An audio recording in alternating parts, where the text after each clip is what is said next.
Reconquista.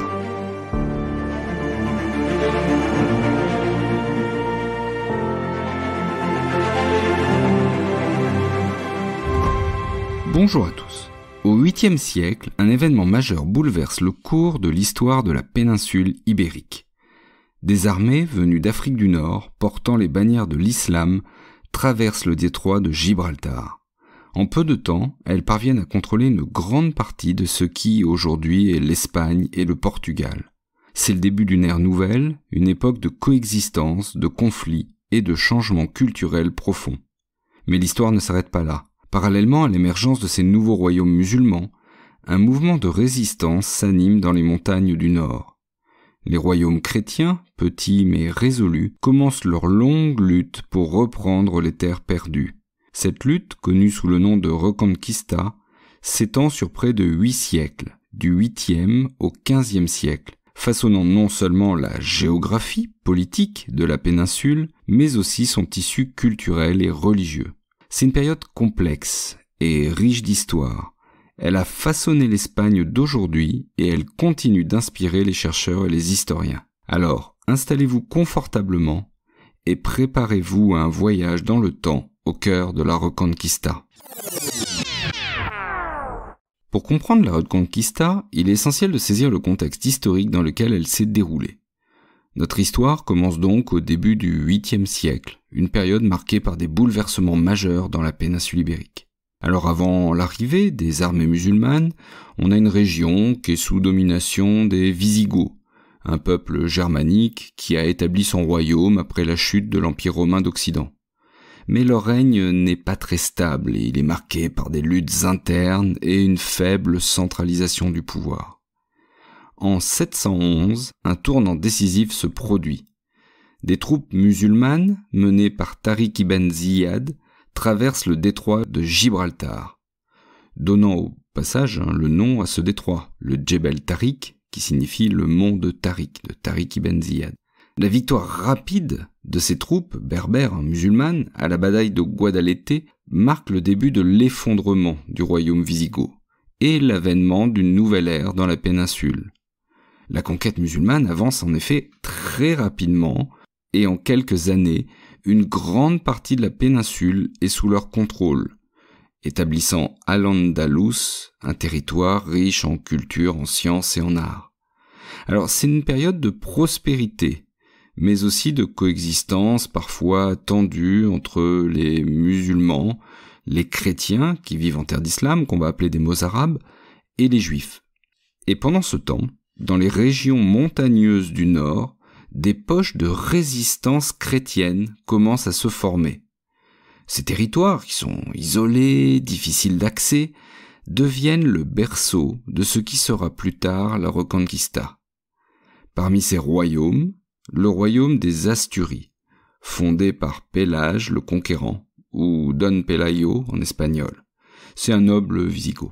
C'est ici que s'allume l'étincelle d'une résistance qui va durer des siècles. En 722, il mène une petite force dans la célèbre bataille de Covadonga. Alors bien que modeste en termes de taille et d'impact militaire, cette bataille a quand même une immense signification symbolique. Oui, c'est la première victoire chrétienne significative contre les musulmans, mais c'est aussi la fondation du royaume des Asturies, qui devient un symbole de la résistance chrétienne. Au fil des années, le royaume des Asturies grandit en puissance et en territoire, étendant son influence au-delà des montagnes du Nord. La figure de Pélage devient légendaire, comme un symbole de résistance et d'espoir pour les chrétiens de la péninsule. Alors parallèlement, il y a d'autres royaumes chrétiens qui commencent à émerger. Le royaume de Navarre, le royaume de Léon, et plus tard les royaumes de Castille et d'Aragon, qui se forment chacun avec leurs propres ambitions et leur propre influence. Alors initialement, ils sont très divisés, mais ils vont constituer des acteurs clés dans la lutte contre les États musulmans du Sud. Pour Dieu! Pour Alphonse! Pour l'Espagne! Pour Dieu! Pour Alphonse! Pour l'Espagne! Cependant, faut pas imaginer la Reconquista comme un processus linéaire. Il est marqué par des périodes de paix, des alliances inattendues entre royaumes chrétiens et musulmans, et même des conflits internes parmi les chrétiens. Cette complexité reflète la réalité d'une péninsule qui est en fait divisée par des intérêts divergents et cette mosaïque de culture et de religion.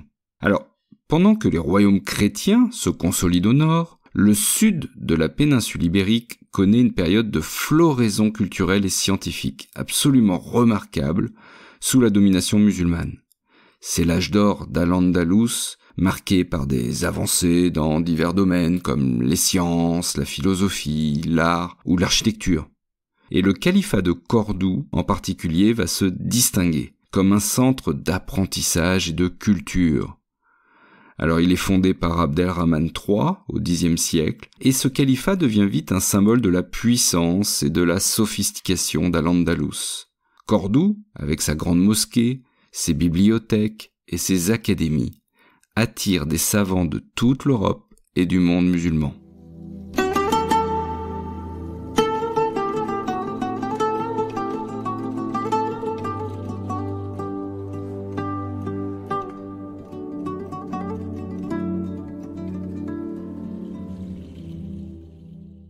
Cependant, à la fin du Xe siècle, le califat commence à s'effriter, fragmenté en de multiples petits royaumes connus sous le nom de taïfas.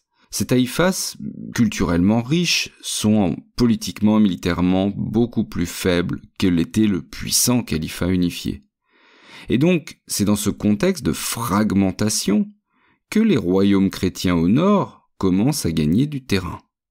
Alors on a aussi le contexte de la première croisade et sa réussite qui va inspirer les chrétiens espagnols à poursuivre leur propre croisade contre les musulmans. Ainsi le XIe et le XIIe siècle voient une avancée significative de la Reconquista, avec des figures comme le Cid, un mercenaire et un noble qui va jouer un rôle majeur dans ces conflits, combattant aussi parfois pour des royaumes musulmans, ce qui montre bien d'ailleurs la complexité des alliances de l'époque. Parmi notre peuple, il existe un mot pour nommer un guerrier assez sage pour être juste, assez fort pour être magnanime. Un tel homme est appelé Cid.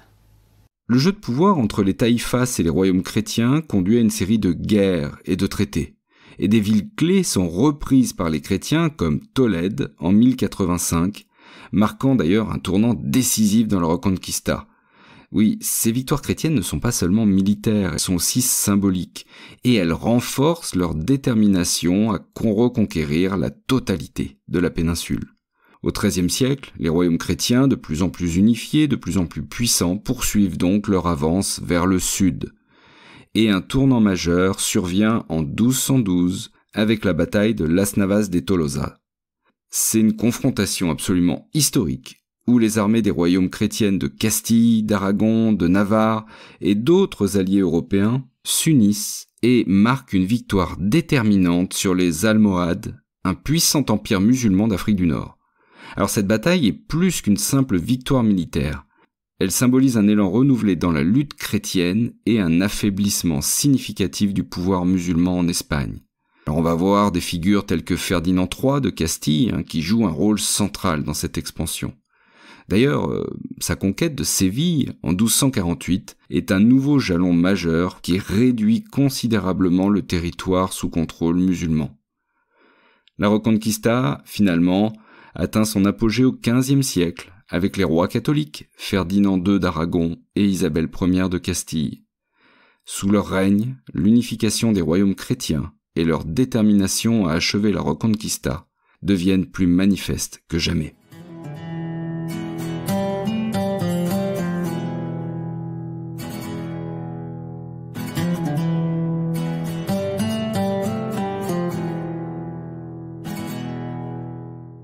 La chute de Grenade, en 1492, marque la fin de la Reconquista. Après un siège long et difficile, la ville se rend, mettant fin à près de 8 siècles de présence musulmane en Espagne. Alors ce moment historique, c'est un tournant, non seulement pour la péninsule ibérique, mais aussi pour le monde entier, car il coïncide avec le début de l'ère des grandes découvertes, symbolisée par le voyage de Christophe Colomb, financé justement par les rois catholiques espagnols. Alors, cette Reconquista a des implications profondes et durables. Elle conduit à l'unification politique de l'Espagne, mais aussi à des changements importants dans la structure sociale et religieuse du pays. Par exemple, 1492, c'est aussi l'expulsion des Juifs. Et un peu plus tard, au début du XVIe siècle, la conversion forcée ou l'expulsion des musulmans restants. C'est une des conséquences de cette Reconquista. C'est une Espagne totalement chrétienne qui apparaît. En fait, avec la fin de cette période de Reconquista, une nouvelle page se tourne dans l'histoire de la péninsule ibérique. On a l'unification politique sous les rois catholiques, la fin de la présence musulmane et l'émergence de l'Espagne et du Portugal comme des puissances mondiales avec de vastes territoires en Amérique et ailleurs. Une expansion en partie alimentée par la dynamique et l'élan acquis durant la Reconquista. Sur le plan culturel, la Reconquista laisse un héritage riche et diversifié. L'architecture, la littérature, la musique de l'Espagne et du Portugal portent encore aujourd'hui les traces de la fusion unique entre les traditions chrétiennes, musulmanes et juives.